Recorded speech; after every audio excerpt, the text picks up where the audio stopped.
everyone, and welcome to this module of the electrician trade. In today's session, we shall learn about generating and demonstrating wave shapes for a single-stage amplifier and oscillator using a CRO. By the end of this session, you will be able to test the wave shapes of a common Smith amplifier and distinguish with the input and output waves. Test the oscillator output wave shape and identify the frequency. Let us see how to determine the voltage gain A2 of the common emitter or CE amplifier and distinguish input and output wave shapes. For constructing a CE amplifier and oscillator with a transistor SL100, you will need the following components and tools. One transistor SL100, resistors 5.6 kilo ohm, 470 ohm, 120 ohms and 1.2 kilo ohm. Capacitors based on design. Ammeters 0 to 30 mA and 0 to 500 μA. Regulated DC power supply 12 volts by 1 amp. Function generator. Breadboard or PCB for circuit assembly. Connecting wires. Soldering iron and solder. And a digital multimeter. Before going to the experiment, let us understand the common emitter or the CE amplifier. The CE amplifier is a type of transistor amplifier that is used to obtain a large current gain. The input signal is applied to the base emitter junction and the output signal is taken from the collector emitter junction. When a positive input signal is applied, the forward bias across the base emitter junction increases, which causes an increase in the collector current. This leads to an increase in the voltage drop across the collector load resistor, which in turn amplifies the output signal.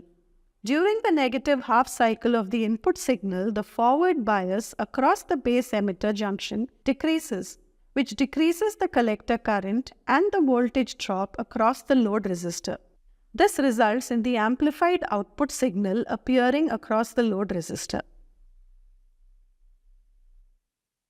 Let us now construct a CE amplifier and observe the input and output wave shapes. Construct the common emitter amplifier circuit using a SL100 transistor. Apply positive 12 volts VCC. Measure and record collector current IC and base current IB values in Table 1. Then, apply the input sine wave from the function generator and verify the output signal in the CRO. Observe and record the input and output wave shapes. Measure the voltage gain using a CRO. From the CRO output, we can observe that the input and output wave shapes were sinusoidal. From the ammeter readings, the collector current was measured as 6.89 and the base current was measured as 42 microampere. In the output waveform, the voltage gain of the amplifier was found to be 4, which means that the output signal was amplified 4 times with respect to the input signal. Thus, we can see that the output is amplified. An audio amplifier is a common application of a CE amplifier. It is used to amplify the low-level audio signals from a microphone or other audio input source and provide a larger output signal that can drive a speaker or headphones. CE amplifiers are also used in other applications such as radio receivers, signal generators, and voltage regulators. Next, let us assemble a Hartley oscillator and test the waves. Find the frequency with different capacitor values. Components required to assemble a Hartley oscillator are transistor BF195, 2 capacitors, inductor, resistors, medium wave oscillator coil, and a gang capacitor. Before going to the experiment, let us understand the operation of a Hartley oscillator.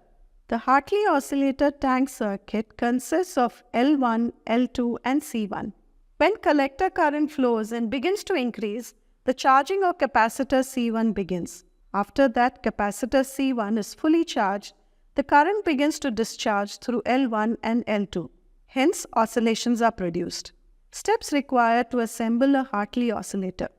Connect the transistor in a common emitter configuration with the base resistors R1 and R3 connected to the input voltage, the collector resistors R2 and R4 connected to the output, and the emitter resistors grounded. Connect capacitor C1 to the base of the transistor and the other GaN capacitor C in parallel with the inductor. C2 is connected between collector and inductor, and C3 is connected between the emitter and ground. Connect the inductor in series with the collector of the transistor. After assembling a Hartley oscillator connection, let us test the waves and frequencies with different capacitor values. Connect the Hartley oscillator circuit and switch on the positive 12-volt DC supply, ensuring that the transistor is not overheating. If the transistor does overheat, switch off the supply and check the connections. Connect the secondary terminals of the microwave oscillator coil to the CRO and measure the frequency. Adjust the CRO time base to obtain a clear sinusoidal wave on the screen. Measure and record the amplitude and frequency of the oscillations. Adjust the values of the capacitors and inductor to achieve the desired frequency of oscillation. Set the GaN capacitor to one extreme end and measure and record the amplitude and frequency of the oscillations in Table 2. Set the GaN capacitor to the other extreme end and measure and record the amplitude and frequency of the oscillations in Table 2. Set the GaN capacitor to approximately the mid position and measure and record the amplitude and frequency of operations in Table 2. After constructing the Hartley oscillator and applying the input supply, the following are the observations. The voltage remains constant while the capacitor value is changed from one limit to the other.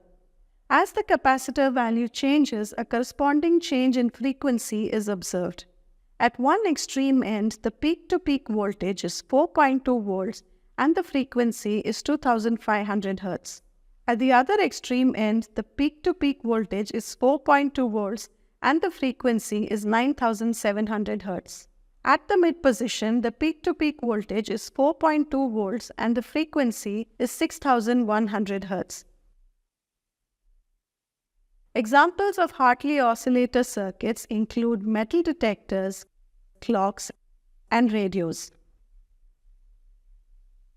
To summarize, in this session, we have learnt about testing the wave shapes of a common Smith amplifier and distinguishing it with the input and output waves. Testing the oscillator output wave shape and identifying the frequency. These concepts will serve as a foundation for our understanding of advanced topics in the upcoming sessions. Thank you for your attention and participation. Let us meet again in the next session.